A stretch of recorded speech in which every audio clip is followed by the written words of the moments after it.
মোৰ সুৰটো অলপ টান। মই গাঁৱৰ মানুহ, শ্ৰমজীৱী মানুহ, মই খেতি কৰি অহা মানুহ। মোৰ লগত কোনো পলিটিচিয়ানে হাল বাব নোৱাৰে, মোৰ লগত কোনেও মই দিব নোৱাৰে। বহুত পলিটিচিয়ানক যদি আপুনি সোধে নাঙলৰ ডিলামাৰিডাল জুৱলিৰ পৰা ওপৰত থাকে নে তলত থাকে এইটো সুধিলেও চাগে উত্তৰ দিব নোৱাৰিব। তো আমি হলো হাল বোৱা মানুহ, গতিকে কথাটো মই অকণ টানকে কওঁ। নাৰিকলটো খাবলৈ তেতিয়াহে ভাল যেতিয়া বাকলিখন আপুনি খোলাটো যেতিয়া ভাঙি ল'ব, তাৰ ভিতৰতে ধুনীয়া নাৰিকলটো পায়। গোৱালগালি শব্দটোৰ অৰ্থটো বহুত মানুহে নাজানে। কাৰো গাত নলগাকে জধে মধে এনেই উদাই মুদাই গালি পাৰি দিয়াটোকে গোৱালগালি বুলি। মোক আকৌ কোনোবাই কৈছে যে গালি পাৰিছা তুমি, গালি পৰা নাই। আমি চব ফালৰ পৰা চেক্ৰিফাইচ কৰি আছো, কিন্তু কংগ্ৰেছে কি কৰে যেতিয়া ইলেকশ্যনটো আহে তেতিয়াই ইউনিটিটো ভাঙি দিয়ে আৰু ইলেকশ্যন নথকাৰ সময়খিনিত কয় যে আমি সকলো পাৰ্টি একলগ হৈ থাকিম। মোৰ এটাই প্ৰশ্ন যে 2025 চনৰ পঞ্চায়ত নিৰ্বাচনত কংগ্ৰেছ দলে আন বিৰোধী দলবিলাকৰ লগত একেলগে খেলিব নে ইলেকশ্যনটো বেলেগ বেলেগে খেলিব আৰু ডাইলগতহে খালি একলগ হোৱাৰ কথা ক'ব? মোৰ প্ৰশ্নটো পোনপটীয়া দেই।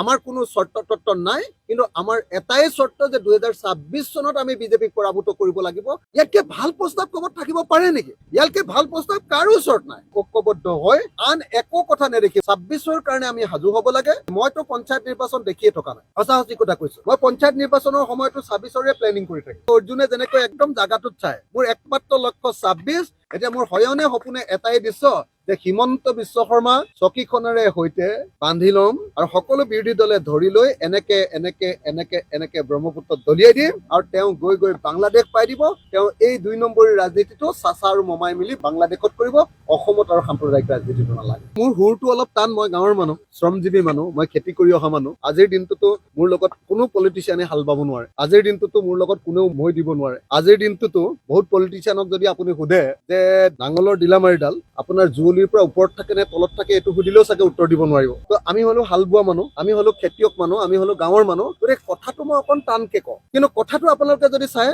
নাৰিকলটো খাবলৈ তেতিয়াহে ভাল যেতিয়া বাকলিখন আপুনি খোলাটো যেতিয়া ভাঙি ল'ব, তাৰ ভিতৰতে ধুনীয়া নাৰিকলটো পায়। মই কথাটো এটাই কৈছো যে 26 চনত আমি বিজেপিক হৰুৱাব লাগিব আৰু বিজেপিক হৰুৱাবৰ কাৰণে পঞ্চায়ত নিৰ্বাচনটো একেলগে খেলিলে আমাৰ সকলো দলৰ মাজত একতাটো বৃদ্ধি পাব। সেইটো কথা কোৱাকে যদি কংগ্ৰেছে কৈ দিয়ে যে অখিল গগৈ আমাক গালি পাৰে, গোৱালগালি পাৰে, গোৱালগালি শব্দটোৰ অৰ্থটো বহুত মানুহে নাজানে। গোৱালগালি মানে হ'ল কাকো উদ্দেশ্য কৰি নপৰা, জধে মধে গালি পৰা, কাৰো নাম নোলোৱা। যদি গোৱালগালি বুলি কয় তেতিয়াহ'লে কংগ্ৰেছ শব্দটো ব্যৱহাৰ কৰিব নোৱাৰে। আৰু অসমীয়া ভাষা যদি কোনোবাই জানে, গোৱালগালি মানে হ'ল কাৰো গাত নলগাকে জধে মধে এনেই উদাই মুদাই গালি পাৰি দিয়াটোকে গোৱালগালি বুলি। কোনোবাই নিজে লগাই ল'ব পাৰে, কিন্তু কাৰো নাম নলয়। কংগ্ৰেছক গোৱালগালি এনেকুৱা ধৰণৰ শব্দ থাকিবই নোৱাৰে। কোনো মানুহক গোৱালগালি নিদিয়ে মানে। মোক আকৌ কোনোবাই কৈছে যে গালি পাৰিছা তুমি, গালি পৰা নাই। মই কংগ্ৰেছ দলক সুধি আছো যে 2021 চনত তোমালোকে অকলে খেলিলা, আমাক লাট দিলা। 2024 চনত তোমালোকে উপনিৰ্বাচন অকলে খেলিলা, 5টা সমষ্টিতে খেলিলা, 5টাতে হাৰিলা। এতিয়া 25 চনৰ যিটো পঞ্চায়ত নিৰ্বাচন আহিছে এইটো আপোনালোকে অকলে খেলিব নে আপোনালোকে সকলোকে লগত লৈ?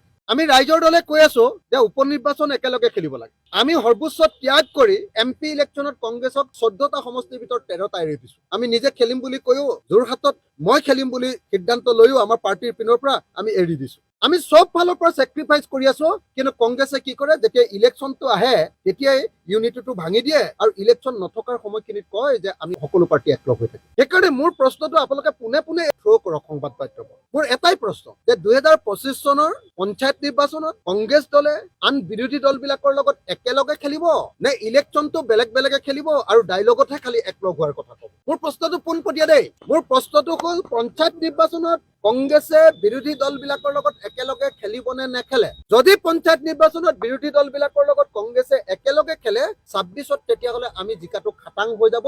এইকাৰণে যে আমাৰ একদম তৃণমূল পৰ্যায়লৈকে আমাৰ আটাইবিলাক বিৰোধী দলৰ মাজত একতাটো দৃঢ়তৰ হৈ পৰিব। তেওঁলোকে যেটা বিচাৰে সিমানটাতে খেলক পঞ্চায়তত, আমাক যেটা দিব খোজে আমি সিমানটাতে খেলিম। আমাৰ কোনো চৰ্ত তত্ত্ব নাই, কিন্তু আমাৰ এটাই চৰ্ত যে 2026 চনত আমি বিজেপিক পৰাভূত কৰিব লাগিব আৰু তাৰ কাৰণে ফিল্ডখনত আমি সকলোবিলাক পাৰ্টিয়ে তৃণমূল পৰ্যায়ত আমাৰ একতাটো বৃদ্ধি কৰিব লাগে। আমি কৈছো যে পঞ্চায়ত নিৰ্বাচনত যেখনত খেলিব খোজে কংগ্ৰেছে খেলক, কিন্তু একেলগে খেলক যাতে 26ৰ কাৰণে আমাৰ ইউনিটিটো দৃঢ় হৈ যায়। ইয়াতকে ভাল প্ৰস্তাৱ ক'ৰবাত থাকিব পাৰে নেকি? ইয়াতকে ভাল প্ৰস্তাৱ কাৰো ওচৰত নাই। গতিকে মই সকলোকে আহ্বান জনাইছো, কংগ্ৰেছ দলকো আহ্বান জনাইছো, অসম জাতীয় পৰিষদকো আহ্বান জনাইছো, অন্যান্য বিৰোধী আমাৰ বামপন্থী দলবিলাককো আহ্বান জনাইছো, ঐক্যবদ্ধ হৈ আন একো কথা নেদেখি 26ৰ কাৰণে আমি সাজু হ'ব লাগে। মইতো পঞ্চায়ত নিৰ্বাচন দেখিয়ে থকা নাই, সঁচা সঁচি কথা কৈছো। মই পঞ্চায়ত নিৰ্বাচন চোৱা নাই। মই পঞ্চায়ত নিৰ্বাচনৰ সময়তো 26ৰে প্লেনিং কৰি থাকো। অৰ্জুনে যেনেকৈ একদম জাগাটোত চাই মোৰ একমাত্ৰ লক্ষ্য 26। মই সদায় সপোনত দেখি থাকো যে হিমন্ত বিশ্ব শৰ্মাক 26 চনত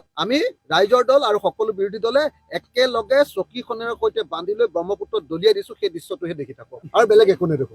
এতিয়া মোৰ হয়নে সপোনে এটাই দৃশ্য যে হিমন্ত বিশ্ব শৰ্মা চকীখনেৰে সৈতে বান্ধি ল'ম আৰু সকলো বিৰোধী দলে ধৰি লৈ এনেকে এনেকে এনেকে এনেকে ব্ৰহ্মপুত্ৰত দলিয়াই দিম আৰু তেওঁ গৈ গৈ বাংলাদেশ পাই দিব।